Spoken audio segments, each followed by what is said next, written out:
So in today's episode, we are going to cover the spike stitch. And what's unusual about this one is we are actually going to do far more rows of stitches. So these ones are expected to take a lot longer than the other ones we've been doing so far. But you're ready, because obviously you've been doing the rest of the blanket. You should feel accomplished by this point, and that it won't be a problem doing a few more stitches and rows to create your squares.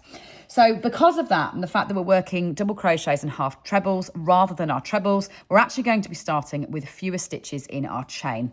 So start with just 20. 1, 2, 3, 4, 5, 6, 7, 8, 9, 10, 11, 12, 13, 14, 15, 16, 17, 18, 19 and 20 stitches like that.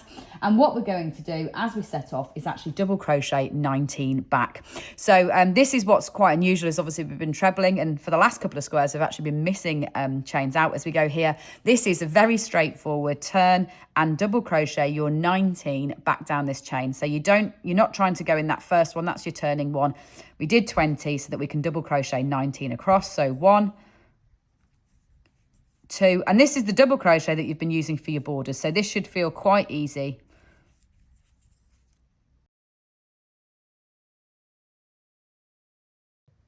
And then after row 1, we'll turn to row 2. So we're wrong side facing, turn it around, chain 1. And just to verbal reason why we're chaining far fewer than we normally would, we're doing shorter stitches. So when we've been working our trebles, we've often been chaining 2 on the side or 3 on the side. When you're doing double crochets or half trebles like this, we're just going to chain 1, because we're obviously not stepping up. In order to keep our square edges, we're not stepping up as far as we need to ordinarily. So we're going to turn and half treble 19 back. So half treble, we go yarn round the hook and into the stitch. And just to clarify, your chain is there that we've done. We're going to be going into the stitch like that. And a half treble, yarn over to the point where you've got your 3 loops on your hook, and then yarn over and come through all 3 loops in one motion. So one less step to our treble that we've been getting very familiar with. So round the hook, in, through, and half treble. So do 19 back, that's 2, 3, 4,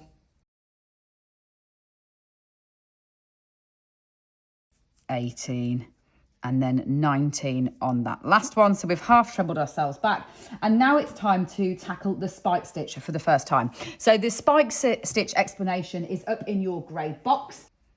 So just to show you, what we're going to be doing is crocheting down into the rows below, and that's what leaves this lovely little yarn V here, which is what creates that lovely almost brickwork texture on the top of this stitch.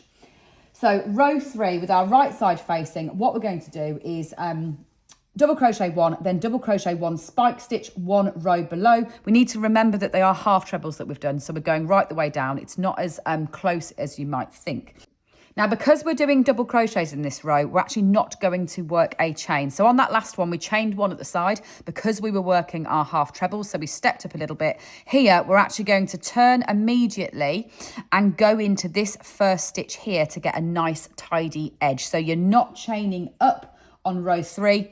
Instead, you turn and you actually go immediately into that first stitch like that. So you're going to do 1 double crochet, and then we're going to do our first spike stitch. So you can see from here, these half trebles, these are that last row. What we need to do is go down into the row beneath that. So you're going right the way down there.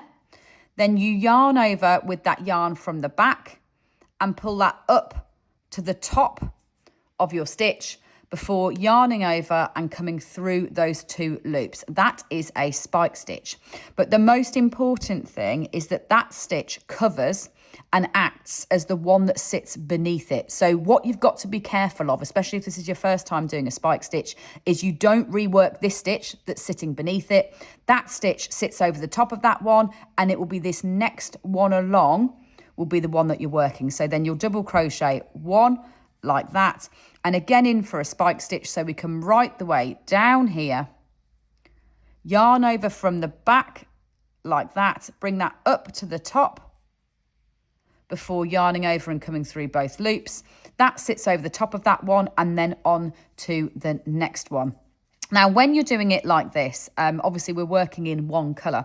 So you do get a texture change, but it doesn't have a high impact. The spike stitch is brilliant if you are actually changing colour. So if you are someone that's doing this from scraps, you might want to even consider, you do your half trebles in one colour and then swap to a different colour to do these spike stitches, and you'll get a lovely proper brickwork effect that sits over the top of them.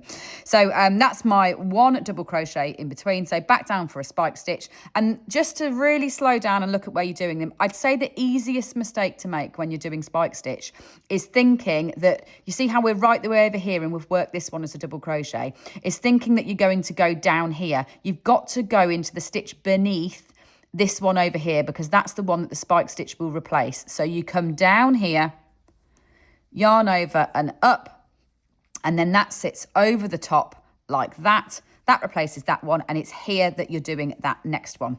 So go right the way along doing those spike stitches up to the top and there.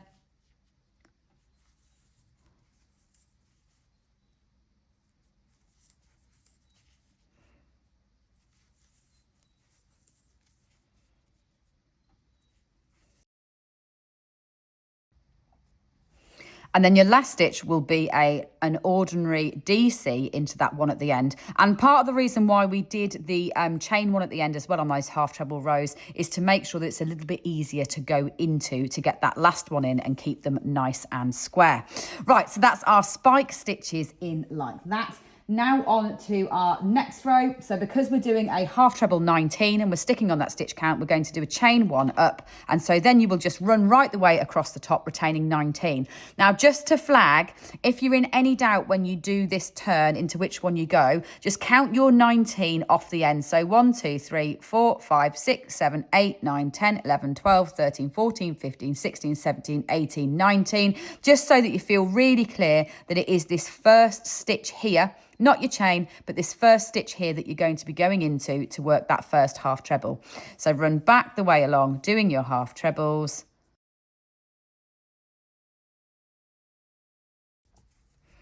And then turn again, and then you will be doing another row of those spike stitches as you then go back across. So that's that done. And just to make sure you, as I said at the beginning, you're not going mad. This square will take a lot longer. You have got twice as many rows because we're doing 21 rows, because our stitches are much shorter when we're working these double crochets and these half trebles.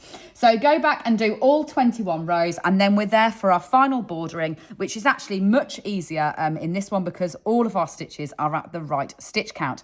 And the nice thing about the maths of this one, because we've got 20 rows, it means that you can just turn and double crochet 20 off the side. If you're struggling to see where to get those from, if you look at these almost ridges that you can see with your spike stitches going down, you've got 1, 2, 3, 4, 5, 6, 7, 8, 9, 10 of them. So you know you're going to be double crocheting 2 off each of them as you go down that side. So go right the way around, nice and easy compared to that last square that we did, to make sure that you've got your 20 stitches off each side and off the bottom and the top.